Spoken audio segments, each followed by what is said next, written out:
How would you remember Street Fighter V, and how would the community at large remember the legacy of this game?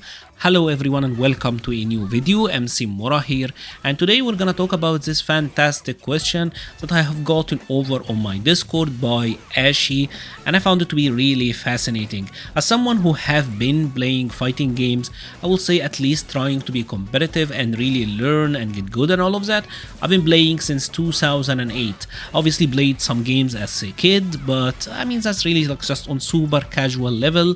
So 2008 is when I really tried, and I've been through a lot, and I have been with this game since before day one. I've been with Street Fighter V since the press any button. If anyone remember this, welcome, you are an OG now. But yeah, anyone remember the press any button? Yeah, this game is complicated, and its legacy and how it's remembered, it's complicated. Life just isn't black and white. There's a lot of colors in it.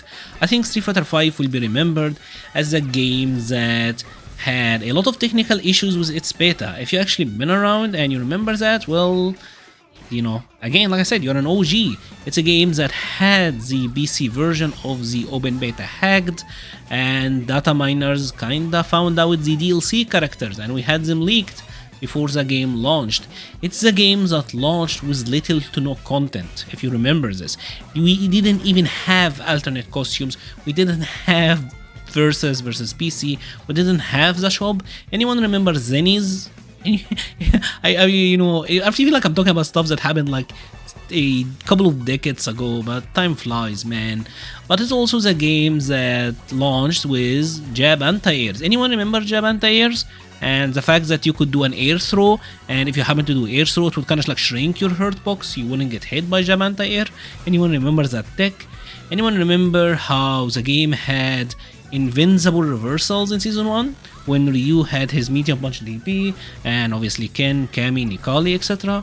It was some wild days, and obviously this is also the game that gave us a story mode a couple of months after it had already launched.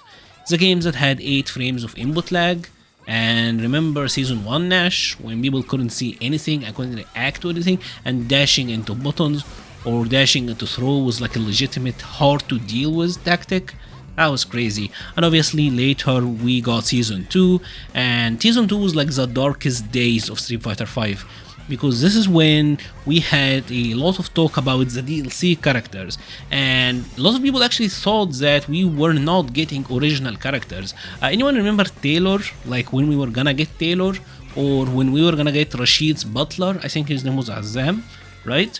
And because they revealed Colleen, so people thought that it's just gonna give us like, you know, NPCs that were not playable, or that were not playable in the story. So we've been through a lot, and obviously gameplay wise, remember the season 2 throw loops that were kind of crazy. And then we got a lot of hope, right, with the reveal of Arcade Edition, and we got to see the characters that we were gonna get beforehand, and they were really promising.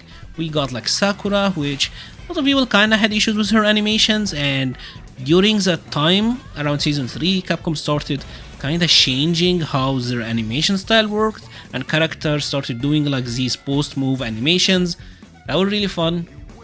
And then we got Blanca, and I still remember like a lot of people were annoyed that they were gonna add Blanca to the game, right? And then we got Cody, we got Falk. A lot of people were looking for Falk. Believe it or not, Falk was really anticipated, and a lot of people were really excited for her. And then when she came out, she was kind of underwhelming.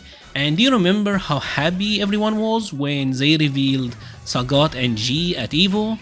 That was crazy. That was really crazy. And I also remember how everyone was kind of underwhelmed by the DLC characters, because for the longest time DLC characters came out and they were really weak, right?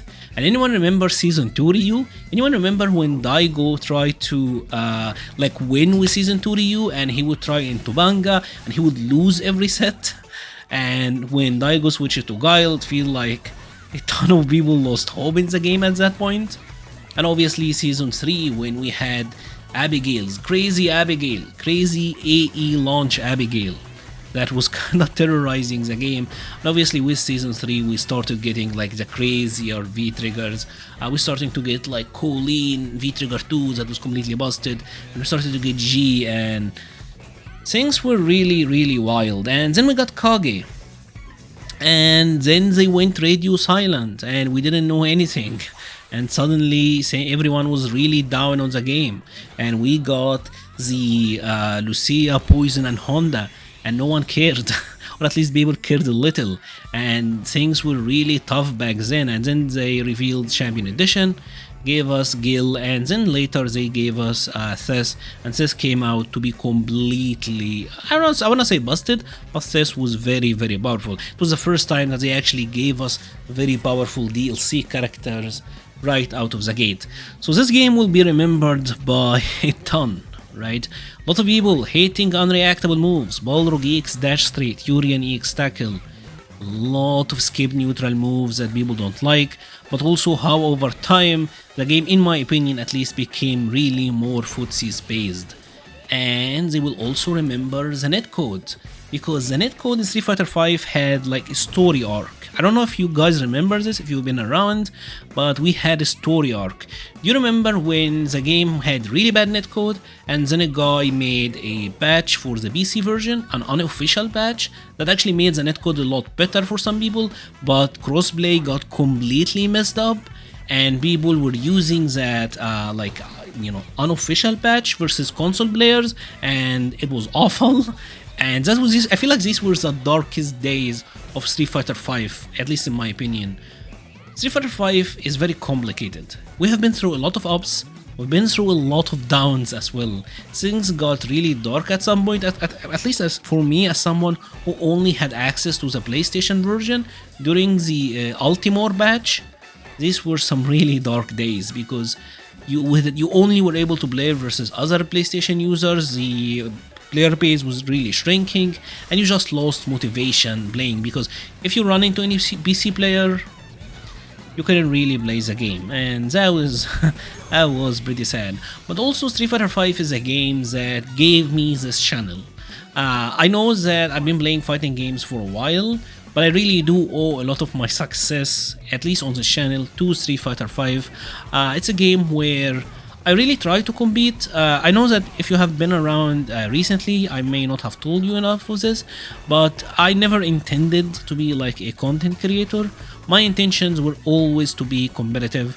I am at an age now, I am like 31, so it's kind of starting to fade away, and the real chance of competing is really starting to vaporize. But starting Street Fighter V, I really wanted to be competitive. I really grinded the game, and I really gave it as best of a shot as I can. Unfortunately, obviously, things didn't work out, and COVID pretty much killed any chance that I had. And obviously then you kind of had to move on, and you had to like get married, move on with your life, obviously, and all of that. But I started this channel just to share my passion for the game, and if I am not able to play in a competition, I might as well just kind of share it with you guys and make guides and try to make other players better, right? At least share my knowledge. So I will owe a lot of it to that, and I've made two of my closest friends thanks to Street Fighter V, and for that I will always be grateful. It's a game that really had some dark days for us. It's a game that ruined my mood more than I can remember, but it also gave me some of my happiest memories, and for that I will always be grateful. I would love to hear your guys' thoughts regarding Street Fighter V. We'll be leaving a link to the Patreon, Discord, Twitter, and Twitch pages in the description. Thank you so much for watching, thank you so much for your support, and stay safe.